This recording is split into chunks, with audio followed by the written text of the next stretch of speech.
Hey everyone. So yeah, obviously we're coming back with another review finally. I know it's been a couple weeks, and I know I said in my last video that, I was going to try to put myself on a weekly or bi-weekly basis. Things got a little hectic once again, but I'm gonna try to keep up doing videos as often as possible. We'll put it that way. So I kind of fast-tracked this guy into the queue a little bit further up than I normally would.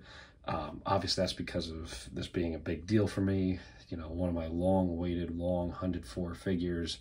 Finally managed to get my hands on one, because this was a figure that I had kind of thought I probably wouldn't get until going to Japan and hopefully looking at some of the figure stores around there to maybe find this guy.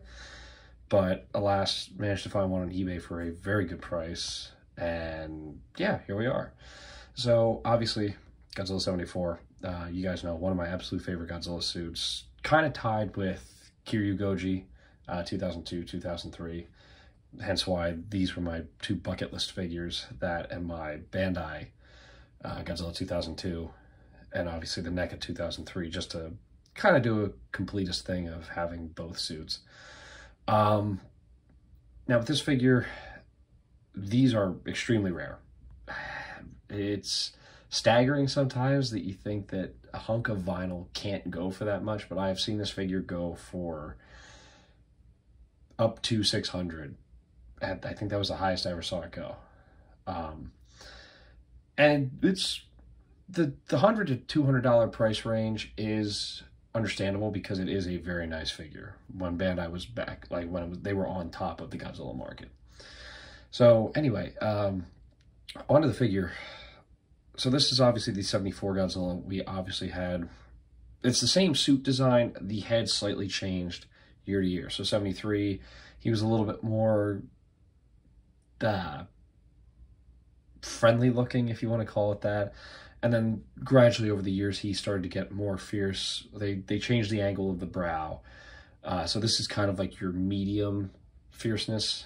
He's not the Terror of MegaGodzilla level, but he's a little bit fiercer looking than Megalon. Obviously, we have the 75 figure. You could either get that through the Toys Dream Project pack with Titanosaurus or the Godzilla Memorial box. But this figure for me, this was always kind of a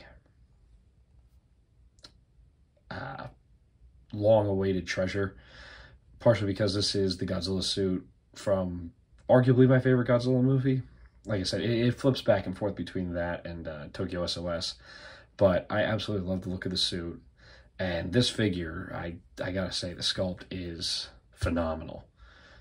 Like, you got the teeth are individually painted, well, for the most part individually painted. You got the nice addition of the tongue, the nails, the little paint app on his breastbone, and then obviously knees, the toes, spines.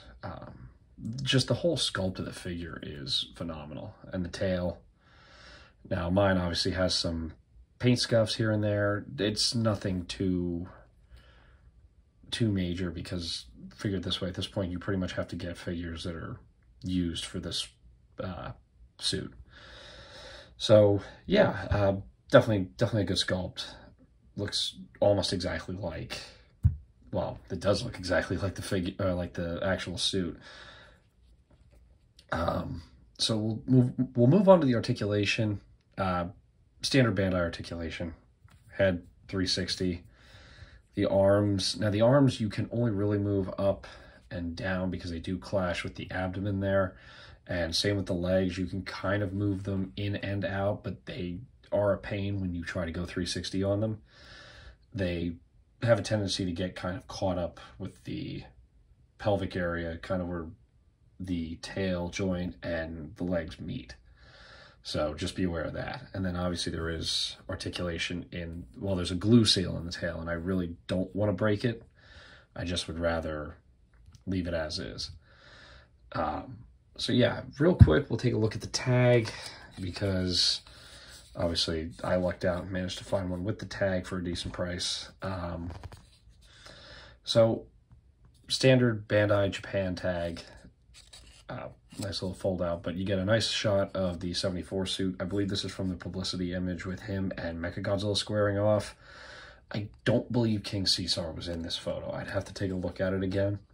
And then you get a nice profile shot of the 74 suit. You know, Godzilla 74, Bandai. And this is something I wish we could get back to with the Movie Monster Series tags, advertising what is in the line. You know, because you got all these different figures here. They call it Godzilla 2002, but it's, or 2003, but it's actually the 2002 Godzilla and Kiryu. Titanosaurus, Mechagodzilla 2, Gigan, the original, Anguirus.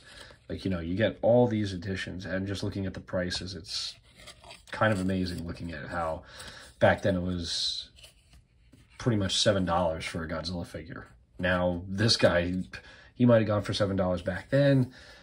Yeah, that's not the case anymore. Now, as far as scaling goes, it's pretty much your standard Godzilla figure. So he's going to scale well with some and not as well with others. Like with Gigan, since this Godzilla did fight Gigan, the scaling's not bad. I think Gigan should be a little bit taller, just a hair. But overall, this would look good if you wanted to use this for like a stop motion recreation of Godzilla versus Megalon, or, you know, changing the suit design for Godzilla versus Gigan.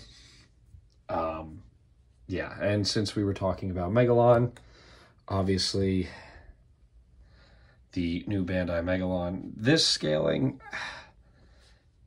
it seems right. I'd have to watch the movie again, but I do believe that this is probably about where they should stand.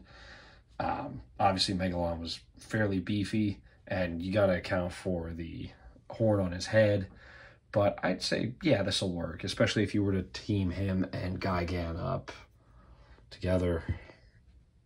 Yeah, I could see that working. The only one, obviously, that I'm missing is Jet Jaguar. Still have to get that. And he's another figure that kind of goes for a salty price. So now the last but not least, obviously, Mechagodzilla. Now this scaling I don't really agree with. I think Mechagodzilla should be about here, because in the movie you can kind of see it. Godzilla really kind of comes up to Mechagodzilla's neck vent. So yeah, this scaling, at least for the Bandai creation Mechagodzilla 74, I don't quite agree with. But that's not to say, you know, you've got the option of the Mechagodzilla 2 figure from Bandai as well. I think they just reissued that as well in a battle damage version. And if you were lucky enough to get the Bandai Premium Fake Godzilla 2 Mechagodzilla transformation, you do get a Mechagodzilla in that as well. So you got options to kind of pair this guy with. But all in all,